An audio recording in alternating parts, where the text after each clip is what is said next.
Hello, welcome to another Wisdom Wednesday episode of the Alter Your Health podcast. I'm Dr. Ben, And I'm Dr. Susanna. and we are both naturopathic doctors who empower you to heal yourself through whole food, plant-based nutrition, and mind-body medicine. Today on Wisdom Wednesday, we're talking about anger, because anger is one of those difficult emotions for some. Not me. I'm really good at feeling angry. I'm really good at being angry. I'm really good at expressing anger, sometimes too good. But I'm getting better at it in the sense that it kind of goes through me and it's like maybe some explosion to some degree, usually no injuries or or nothing is harmed in the process, which is always good. And then there's just kind of clarity on the other side. So we're going to talk about just the difficulty that maybe people might have with this specific emotion and how to move through it and relate with it and have insights that allow greater peace, greater freedom. Because let's face it, that's really important as it relates to our collective and individual well-being and peace in ourselves and on the planet. Definitely. Yeah. And so this topic came up because, on Monday, Medicinal Monday, we talked a little bit about healing back pain. We talked about how there is this mind body piece behind the majority of cases of chronic back pain and other chronic pain issues that has to do with repressing emotions, specifically, most commonly, suppressing anger or suppressing rage. And so it's been on my mind a lot this week because I have been experiencing some back pain. She has been healing. I have been healing my back pain, exactly. Mhm. But I've really been, looking into asking myself, really, what is my relationship with anger? And if I'm real honest with myself, I see how in up until recently, right? How I really judged anger as being a bad emotion. And I know I'm not alone in this. Culturally, there are certain emotions that we accept more than others, right? Maybe of course, we accept the happy emotions, and maybe it's okay to feel a little bit of stress or a little bit of worry about some things. That's not so bad. But when it comes to anger, oh boy, Yeah. many of us are trained not to show anger, not to express anger, and then we interpret that as meaning not even to feel anger ever. If we feel anger, that makes us a bad person. If we feel anger or rage, what horrible thing does that mean about us? So if you're like me, or how I've been in the past, because I'm working on embracing this emotion, then it's really easy to if anger bubbles up, it's really easy to try to go and run and hide from it and not actually fully feel it, not actually let it fully move through us, and never really come face to face with that emotion. Or if you do feel it, and this has been my observation, my witness of Dr. Susanna, if it's okay that I share. Sure. I've witnessed Dr. Susanna get angry. She's witnessed me get angry, probably more so her witnessing me than me witnessing her. But in any event, sometimes when I have witnessed Dr. Susanna get angry, it's not that she has difficulty getting angry, because she gets angry like Yeah, that. that's She true. she holds her own in the anger world Around you. around me. I'm so special.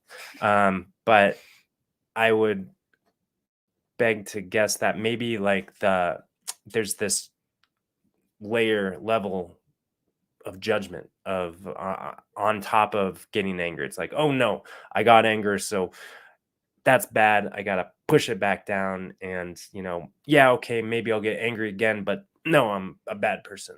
I'm a bad person for doing that. And really, what I hear you saying, in your introduction here and exploration, is that anger is just like any other emotion. It's not good or bad or ugly or pretty. I mean, sometimes from our human lens perception, it can feel really bad, feel really ugly, feel really dangerous, or unpleasant for sure. But it's like I love the metaphor of eating and pooping. We can't go through life just expecting to eat and just consume and just like or any other activity, right? We gotta stay balanced. So for every meal that we eat, we also poop. The poop is kind of the dirty work, right? It's like no one likes to talk about what we flush down the toilet. We just like to take pretty photos of the plates that we eat and post it on Instagram. No one's posting the Poop photos. poop photos on Instagram. Just That's for like sure. just like no one is sharing the rage. No Right. one's sharing the rage photos on Instagram, right? At least on purpose. Yes. But that doesn't mean that it's not a natural part of being human, right?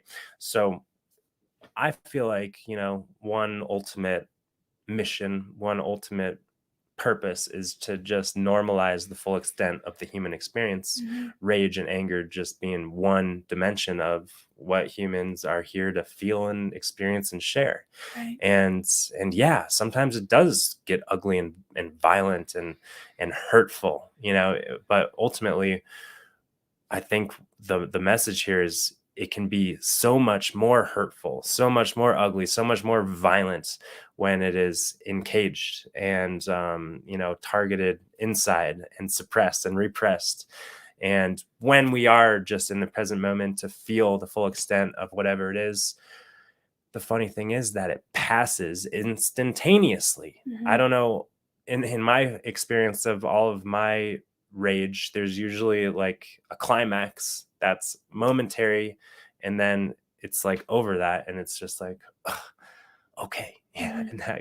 And then sometimes I drag that unnecessarily for some period of time, that lingering feeling of anger, upset, resentment, whatever it is. But in any event, it can pass really gracefully. Yeah. Yeah, it's really interesting in my experience in the last few days reconnecting with anger.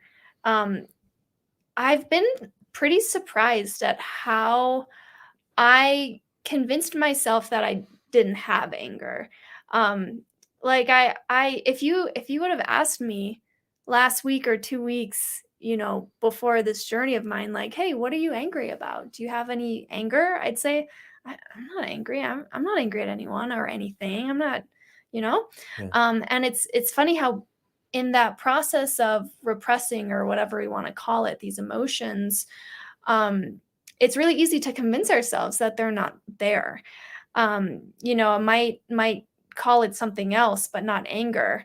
And we can kind of maybe frame this conversation here. We're really talking to people who do have a tendency to judge anger, judge themselves for feeling anger, and I feel like people who have that tendency, well, they also have the tendency to want to appear like a good person and have people like them and please people.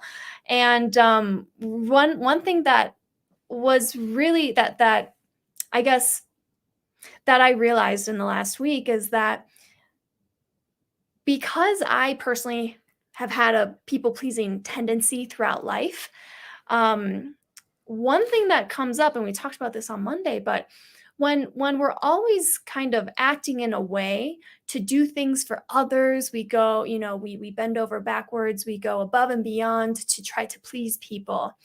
What can kind of build in that attempt to please people is this kind of anger and resentment, like we're not taking care of ourselves because we're so focused on taking care of someone else.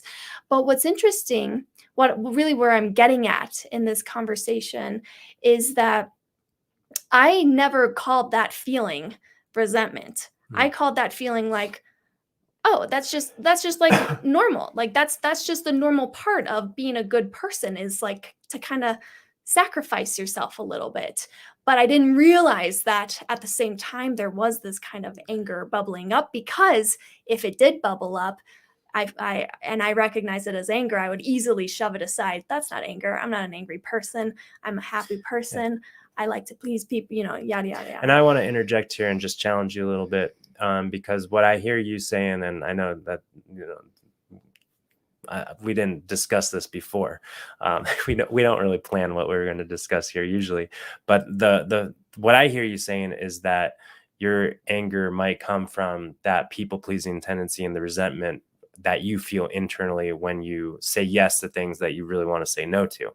And so I think that, you're giving like an example of your experience of feeling angry, or but what I would say is that you have angry thoughts that are being triggered and circulating in your head in those contexts. Because when I say yes and please people, when I might say yes and please people, maybe it comes with a good feeling inside, like, oh, it feels good to help that person, like genuinely, like maybe I don't have any sort of resentment, so I just wanted to separate that outer Mhm. circumstance of what happens from the inner circumstances and inner processes that are independent of what's going on outside. So when you led into that, you were talking about, sometimes you get angry because, or something Mhm. like that. And Mhm. like, it's a normal human conditioned tendency to speak like that. I get angry at the drivers who cut me off and flip me off when they're driving down the, I get angry because of the way that my mom talks to me, or blah blah blah. I get angry because of the way that my kids refuse to do their homework. This is a false story, a false narrative. It's not the truth. And as long as we stay in that cycle of being quote unquote triggered from the outside world, we're never going to be fully taking responsibility for our individual human experience. And the fact is that we can and will be angry for no apparent reason, just because anger is part of the spectrum of human emotions that we're here to feel, just like joy and love and sadness and grief and elation and creativity and all the things in between. Yeah. Well, thank you. Thank you for bringing the conversation back to really the truth of what does create anger. And it's true, because this is like so fresh for me, I'm still really seeing how the three principles of mind, thought, and consciousness really have created this experience for me. And it is interesting to consider how, when I was saying, oh, yeah, the tendency to people please causes resentment because, I'm doing things for other people all the time and not doing things for myself and Mm. blah, blah, blah, blah, blah.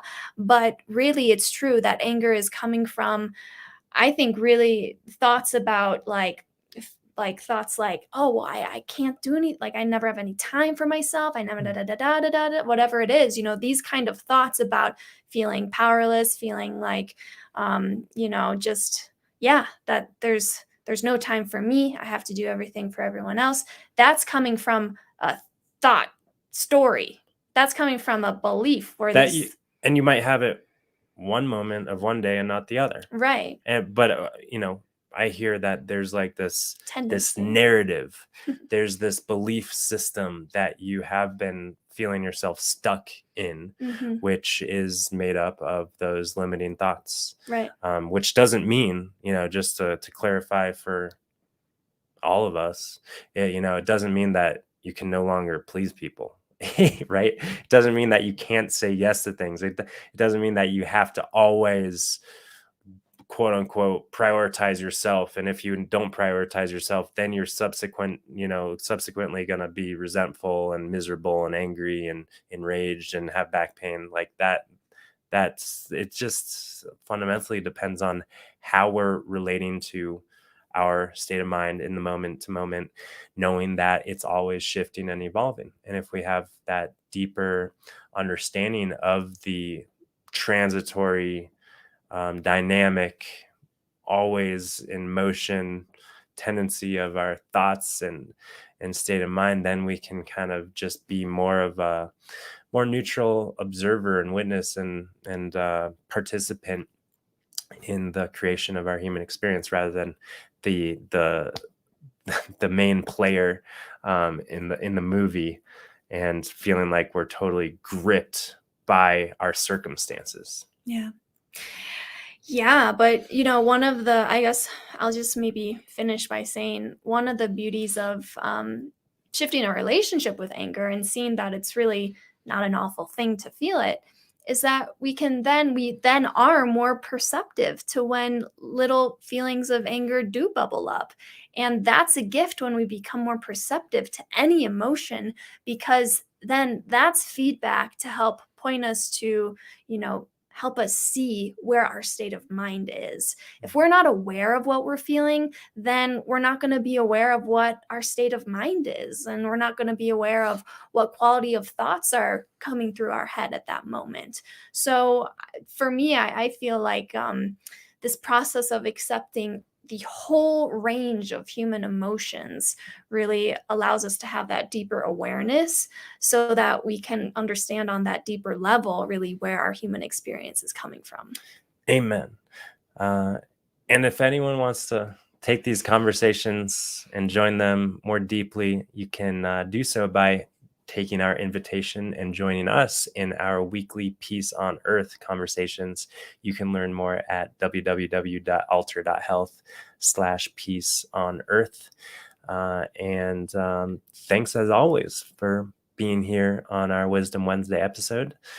Feel free to leave any comments or feedback or share this with anyone who you think would benefit from hearing these sort of conversations.